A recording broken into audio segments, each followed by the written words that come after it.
पड़ता है, सुबह जल्दी उनका टिफिन भी बनाना होता है। ठीक है दीदी, मैं कोशिश करूंगी कि जल्दी आ जाऊं। ये रिया मेरी बात नहीं मानने वाली है, अभी जाकर मम्मी जी से बात करती हूँ। मेरे साथ हर बार ऐसा क्यों होता है? मैं जब भी अपने मायके जाने की बात करती हूँ तो इस घर में सब अपनी अपनी समस्याएं गिनाने लगते हैं, लेकिन मेरे बारे में कोई भी नहीं सोचता। इसी शहर में मायका है, लेकिन फिर भी कभी मैं 2-4 दिन नहीं रुक पाती वहाँ। बस सब लोग यही कहते हैं कि शहर का ही मायका है, जब मन करे तब चले जाना। अरे वहाँ रुकने की जरूरत क्या है? और कई बार तो ये ऑफिस से लौटते हुए मुझे बिना बताए लेने आ जाते हैं। क्यों रिया, पैकिंग हो गई तुम्हारी? हाँ जी। लेकिन देखो रिया, तुम जल्दी वापस आ जाना। नहीं जी, इस बार तो मैं पूरा 1 हफ्ता रुकना चाहती हूँ। क्या रिया, शहर का ही तो है तुम्हारा मायका, जब मन करे तब चली जाना। 1 हफ्ते रुकने की जरूरत क्या है? और वैसे भी रिया, तुम नहीं रहोगी तो समय से मुझे कपड़े प्रेस करके कौन देगा? समय से नाश्ता कौन तैयार करेगा? और मेरी फाइल वो सब मुझे समय पर ढूंढ कर कौन देगा? मैंने पूरे 1 हफ्ते के लिए आपके कपड़े प्रेस करके रख दिए हैं जी। आपके ऑफिस की सारी फाइल मैंने आपके टेबल पर जमा दी है जी। आपको ज्यादा ढूंढने में दिक्कत नहीं होगी। लेकिन फिर भी रिया, इतने दिन रुकने की जरूरत क्या है? अच्छा ठीक है, रुक जाना तुम 2-4 दिन, उसके बाद मैं तुम्हें लेने आ जाऊंगा। देखती हूँ जी। मम्मी जी, क्या हुआ बहू? मम्मी जी देखो ना, मेरे बच्चों के पेपर स्टार्ट होने वाले हैं और रिया को ऐसे क्या सूझी अभी मायके जाने की? बहू, मैंने ही रिया को हाँ कहा है, तुम रक्षाबंधन में पूरे 1 महीने के लिए अपने मायके गई थी ना, लेकिन वो बेचारी रक्षाबंधन में नहीं गई थी, इसलिए मैंने कहा कि चली जाओ मायके। लेकिन मम्मी जी, शहर का ही तो मायका है, पूरे 1 हफ्ते रुकने की क्या जरूरत है? उसे बोल दीजिए आप 2-4 दिन में वापस आ जाए वो। वरना आप ही सोचिए ना मम्मी जी, मैं अकेले कैसे कैसे इतना बड़ा घर संभालूंगी, और ऊपर से बच्चों के पेपर भी स्टार्ट हो रहे हैं। उन्हें तैयार करो, उनका लंच बनाओ, उन्हें पढ़ाओ। नहीं मम्मी जी, मैं तो इतनी सारी जिम्मेदारियां अकेले नहीं उठा पाऊंगी। आप रिया से साफ-साफ कह दीजिए मम्मी जी, वो 2-3 दिनों में वापस आ जाए, वरना देखिए मैं तो घर के कामकाज नहीं कर पाऊंगी। अरे इतना परेशान होने की क्या जरूरत है बहू? मैं भी तो हूं ना तुम्हारा हाथ बटाने के लिए, और घर में काम वाली भी तो है। नहीं मम्मी जी, मुझे अच्छे से मालूम है आप मेरी अच्छे से मदद नहीं कर पाते हो घर के कामकाज में, और काम वाली भी झाड़ू बर्तन पोछा ही तो करेगी, लेकिन रसोई तो मुझे ही संभालनी है ना। और यदि आप नहीं कह सकते रिया से तो बता दीजिए, मैं देवर जी से बात कर लूंगी। अरे नहीं बहू, आकाश से बात करने की कोई जरूरत नहीं है, मैं रिया को समझा लूंगी। ठीक है मम्मी जी। अब मैं अपनी दोनों बहुओं के बीच में इतना भेदभाव कैसे कर सकती हूँ? बड़ी बहू का मायका बहुत दूर है, इसलिए साल में 1 बार जब भी जाती है वो कम से कम 1 महीने रह के आती है, और वहीं बेचारी रिया का मायके शहर में ही है, जब भी जाती है तो उसे 1 दिन में ही आना पड़ता है, कई बार तो दिन भर में भी आ जाती है वो। पहली बार तो बेचारी ने 1 हफ्ते रहने की बात कही है, उसमें भी बड़ी बहू। मम्मी जी। हाँ रिया, बोलो बेटा। देखिए ना मम्मी जी, पहली बार तो मैं 1 हफ्ते रुकने के नाम से जा रही हूँ अपने मायके, उसमें भी दीदी कह रही है कि मैं जल्दी आ जाऊँ। आप ही बताइए ना मम्मी, क्या मेरा मन नहीं करता कि मैं 4-6 दिन अपने मायके वालों के साथ रहूँ? बहू रिया, तुम्हें ज्यादा तनाव लेने की जरूरत नहीं है, अभी तो तुम खुशी खुशी जाओ, मैं देख लूंगी, जितने दिन बन सके तुम रह लेना, और जब तुम्हारा मन करे तब तुम आ जाना। जी मम्मी जी। मुझे मालूम है रिया का स्वभाव, वो कभी किसी को अपनी वजह से दुखी या परेशान नहीं कर सकती। अगर मैं उसे अभी मना कर दूंगी तो बेचारी का मन टूट जाएगा। वैसे भी मुझे मालूम है उसकी जेठानी तो उसे मायके में चैन से रहने देने वाली नहीं है, वो बार-बार फोन करेगी, खुद से फोन करेगी, अपने देवर आकाश से करवाएगी, और बेचारी रिया मजबूर होकर 1 हफ्ते के पहले ही आ जाएगी, क्योंकि रिया का स्वभाव ही ऐसा है, वो किसी को तकलीफ नहीं दे सकती। और बड़ी बहू फोन नहीं भी करेगी तो आकाश कहाँ उसे इतने दिन उसके मायके में रहने देगा? अरे जाने दो, हफ्ते भर की तो बात है, और वैसे मैं क्यों इतना टेंशन ले रही हूँ? ये दोनों देवरानी जेठानी की बात है, इन्हें ही घर संभालना है। इस तरह से रिया खुशी-खुशी अपने ससुराल से अपने मायके चली जाती है। बेटा रिया, दामाद जी ने खुशी-खुशी तो कहा है ना कि तुम पूरे 1 हफ्ते रुक जाना मायके में। नहीं मम्मी, ये तो मुझे यही कह रहे थे कि शहर का ही तो मायका है, 1 हफ्ते रुकने की क्या जरूरत है? और जेठानी जी का भी यही कहना था मम्मी कि उनके बच्चों के पेपर स्टार्ट होने वाले हैं, इसलिए मैं 1 हफ्ता मायके में ना रहूं।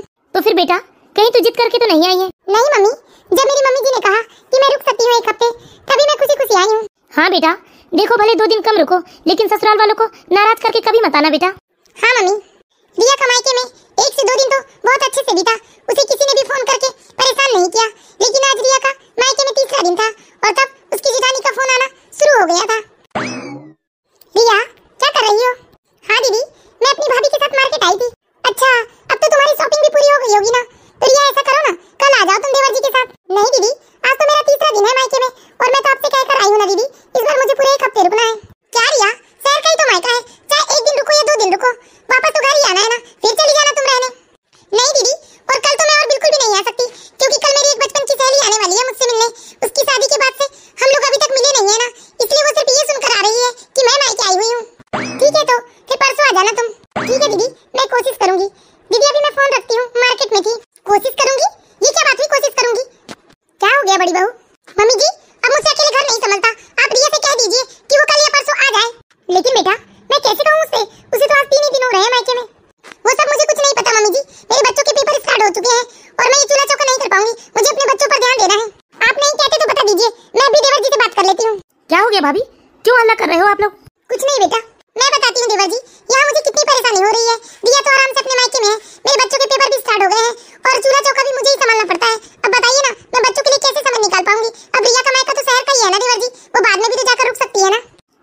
कह रहे हो भाभी?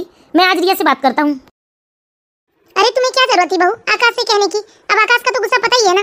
अगर रिया से गुस्से में कुछ कह दिया तो बेकार में ही बेचारी का मन टूट जाएगा मायके में। तो मैं क्या कर सकती हूँ मम्मी जी? मैं अपने बच्चों के फ्यूचर के साथ खिलवाड़ तो नहीं कर सकती। शॉपिंग हो गई बेटा तुम्हारी? कहाँ मम्मी जी, अभी पूरी शॉपिंग नहीं हुई है। हम लोग तो थक गए थे इसलिए आज लौट आए। कल शाम को हम फिर से जाएंगे जब दीदी की सहेली आ जाएगी तो उनके साथ। रिया, दमाजी का फोन आया था, तुम फोन क्यों नहीं उठा रही हो उनका? क्या इनका फोन आया था? हाँ बेटा, वो कह रहे थे कि रिया फोन नहीं उठा रही है। हो सकता है मम्मी, मार्केट की भीड़-भाड़ में मुझे फोन की घंटी सुनाई नहीं दी होगी। क्या बोल रहे थे ये?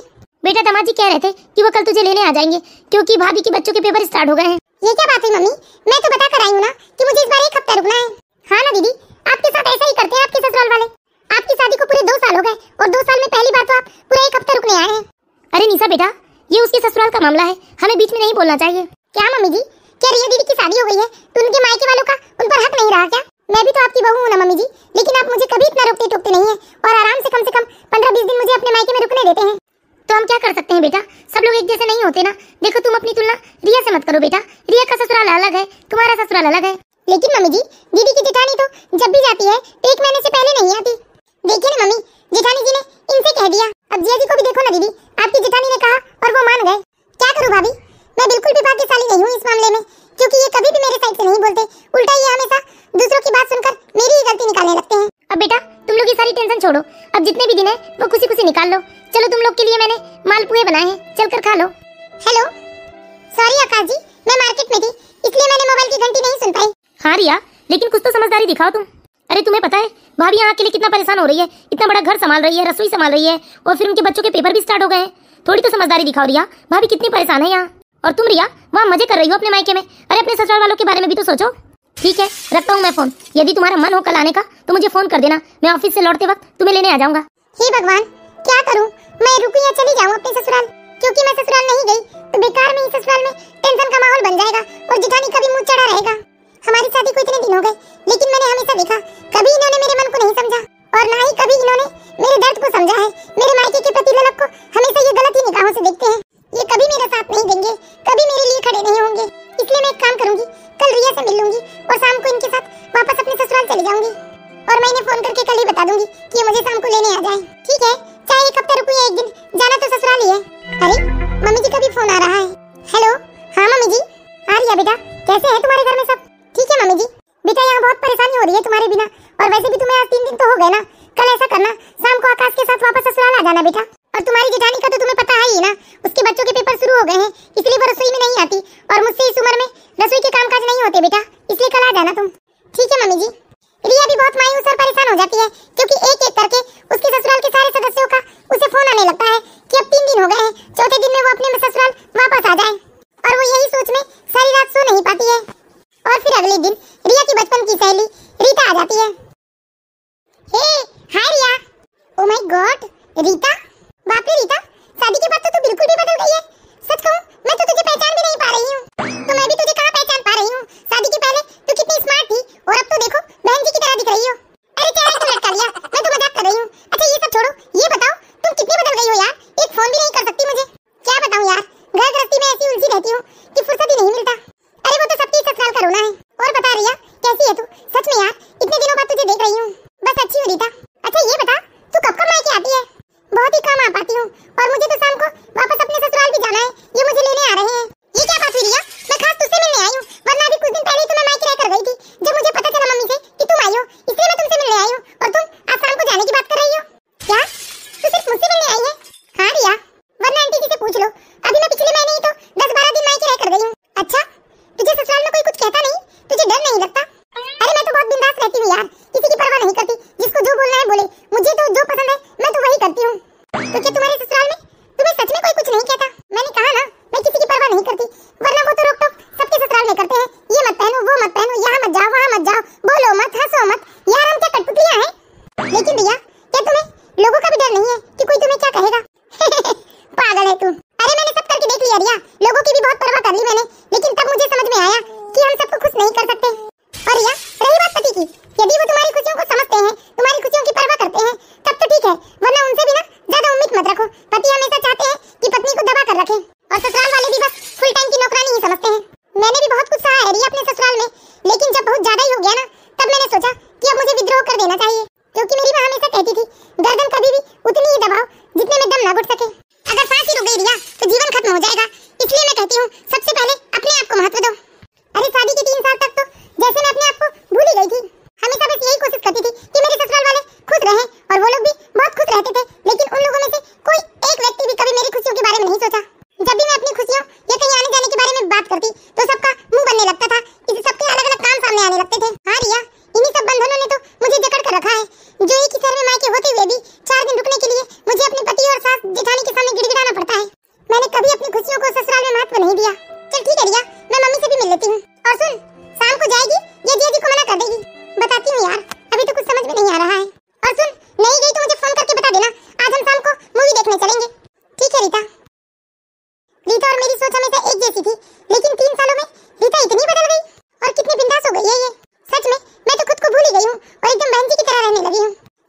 बेचारी रिया, उसकी सहेली रीता तो उससे मिलकर चली जाती है, लेकिन उसे देखकर और उसकी बात सुनकर रिया बहुत ही चिंतित हो जाती है कि वो दोनों के जीवन में कितना अंतर आ चुका है।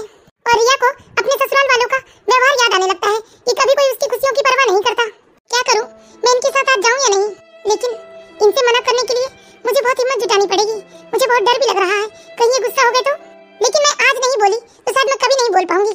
बेटा रिया, दामाद जी आ गए हैं तुझे लेने। चल जल्दी से पैकिंग कर ले, मैं चाय नाश्ता बना दे रही हूँ।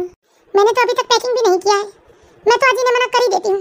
मुझे भी विद्रोह करना होगा अपने हक और अपनी खुशियों के लिए। रिया जल्दी करो। अरे ये क्या रिया, तुम्हें तो मालूम था ना कि मैं तुम्हें लेने आ रहा हूँ और तुम अभी तक तैयार नहीं हुई हो। क्यों, चलना नहीं है क्या तुम्हें घर?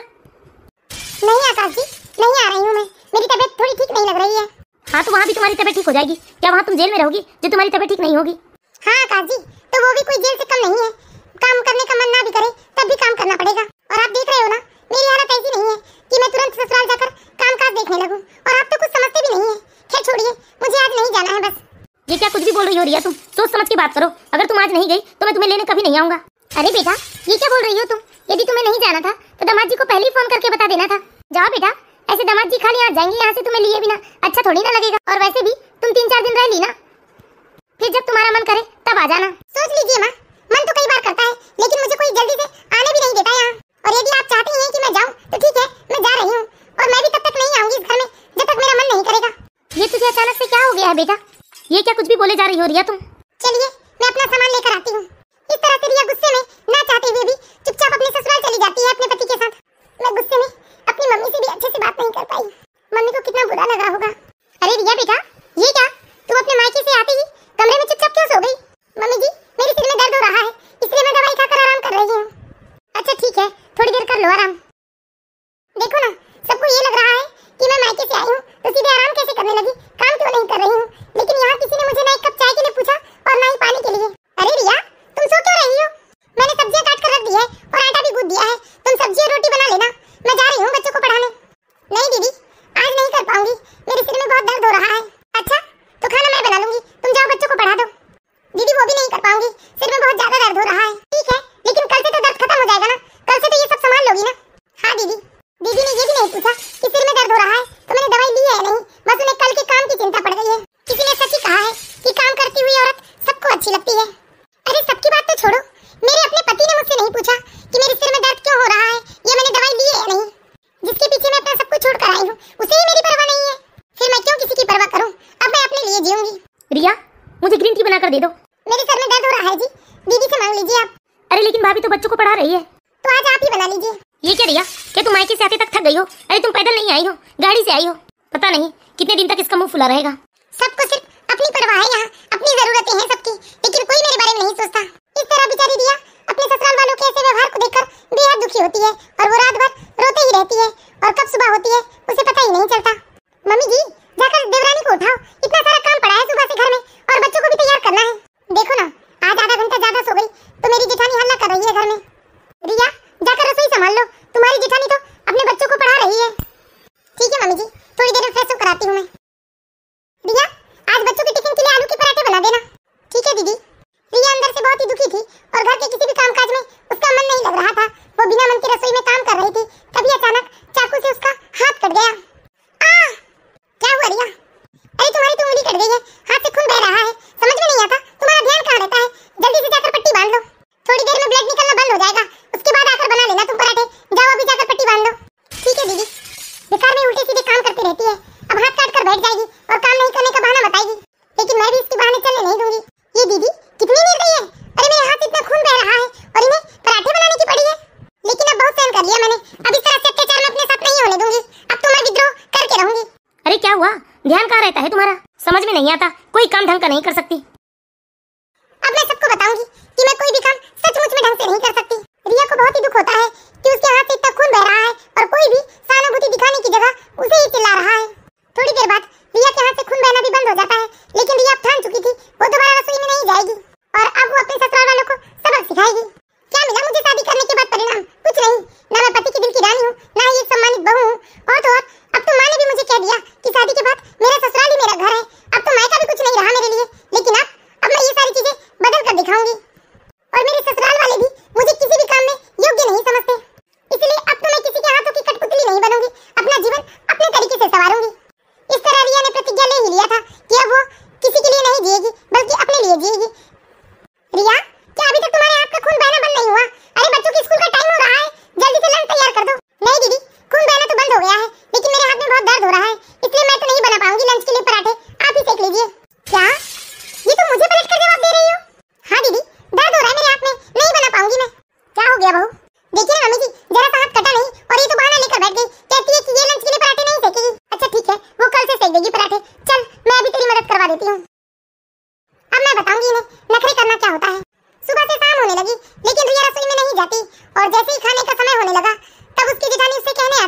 कि चलो खाना बना लो।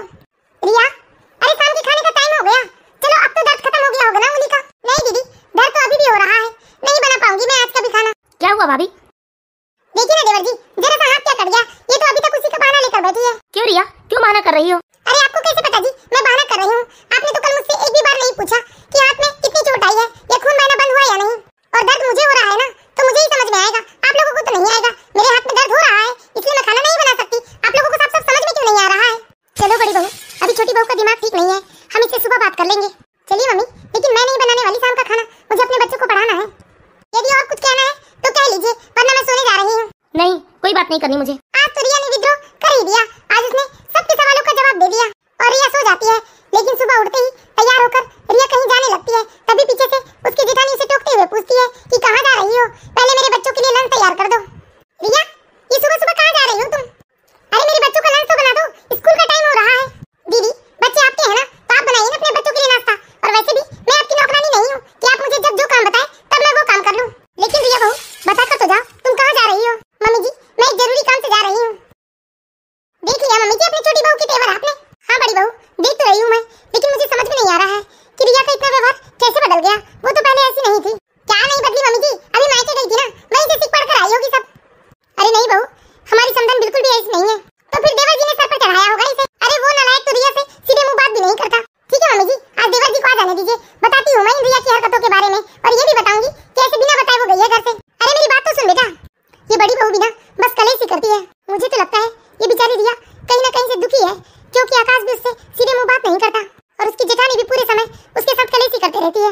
इस तरह सुबह से शाम हो जाती है और शाम को जब आकाश ऑफिस से वापस आता है तो उसकी भाभी रिया की सारी बातें उसे बता देती है। और फिर जब शाम को रिया घर वापस आती है। क्यों रिया, कहाँ गई थी तुम? और तुमने भाभी के साथ कितनी बदतमीजी की है? हाँ जी, क्या खूब कहा आपने। अरे जब तक सह लिया तब तक संस्कारी थी, लेकिन आज भूल दिया तो बदतमीज हो गई मैं। बहुत जी लिया आप लोगों के लिए, लेकिन अब मैं अपने लिए जीना चाहती हूँ। क्या मतलब अपने लिए जीना चाहती हो? क्या इस घर ने तुम्हें कोई खुशी नहीं दी है? घर की तो छोड़िए आकाश जी, जिसके लिए मैं अपना माय माय का सब कुछ छोड़ कर आई हूँ, उसने भी कभी मुझे एक पल की खुशी नहीं दिया है। और रही बात ससुराल वालों की, तो हर कोई बस अपने मतलब के लिए मुझे पूछता है। देखो रिया, ये बदतमीजी छोड़ दो और तमीज से ससुराल में रहना सीख जाओ, वरना क्या आकाश जी, आप मुझे इस घर से निकाल देंगे? निकाल दीजिए, मुझे रहना भी नहीं है ऐसे घर में जहाँ सिर्फ मुझे एक काम वाली से ज्यादा कुछ नहीं समझा जाता, जहाँ मेरी कभी भावनाओं की कदर नहीं होती। क्या हम तुम्हारा ख्याल नहीं रखते? हाँ देखा है ना, सारी रात रोती रही, भूखी रही, लेकिन एक बार भी आपने मुझसे पूछा नहीं कि मैंने खाना खाया है या नहीं, या मैं रो क्यों रही हूँ। अरे और तो और, आपके सामने मेरे हाथों से खून बह रहा था, लेकिन एक बार भी आपने नहीं पूछा कि ये चोट मुझे कैसे लग गई। इस घर में सब एक दूसरे से सिर्फ अपने स्वार्थ से रिश्ता निभा रहे हैं। याद करिए आकाश जी, आपने मुझसे आखिरी बार कब प्यार से बात किया था? और आप जानना चाहते हैं ना मैं कहाँ गई थी दिन भर से? तो सुनिए, मैं एक कोचिंग क्लास में एडमिशन के लिए गई थी, क्योंकि मैं पढ़ना चाहती हूँ और अपने पैरों पर खड़ा होना चाहती हूँ, क्योंकि अब इस रिश्ते में मेरा दम घुटने लगा है। मैं स्वार्थ के पीछे अपना रिश्ता नहीं निभा सकती आकाश जी। हाँ बेटा, बहू बिल्कुल ठीक कह रही है, तू कभी भी इससे प्यार से बात नहीं करता। एक बार सोच जरा, तेरे भैया और पापा भी इसी तरह से हम लोगों के साथ व्यवहार रखेंगे तो हम कैसे रह पाएंगे उनके साथ? हाँ बेटा, गलती तो है तुम्हारी, क्योंकि एक औरत जमाने के सारे दुख हंसते हंसते सह सकती है यदि उसका पति उसका ख्याल रखे, उसे प्यार करे। हाँ रिया, इसमें मेरी भी गलती है, मैंने भी हमेशा तुम्हारी खुशियों का गला घोटा है। मैं भी सिर्फ तुमसे रिश्ता अपने स्वार्थ के पीछे निभा रही थी। यदि मेरी पढ़ाई और नौकरी करने से आपको कोई दिक्कत होगी तो बता दीजिए, मैं खुशी खुशी इस घर को छोड़कर चली जाऊंगी। हाँ रिया, मैंने भी हमेशा तुम्हारे साथ बहुत कठोरी व्यवहार किया है, मुझे माफ कर दो और तुम्हें कहीं जाने की कोई जरूरत नहीं है। तुम यहीं रहकर पढ़ाई कर सकती हो और अपने सारे सपने पूरे कर सकती हो। हाँ रिया, तुम पढ़ाई करो, मैं भी एक बड़ी बहन बनकर हमेशा तुम्हारी मदद करूंगी।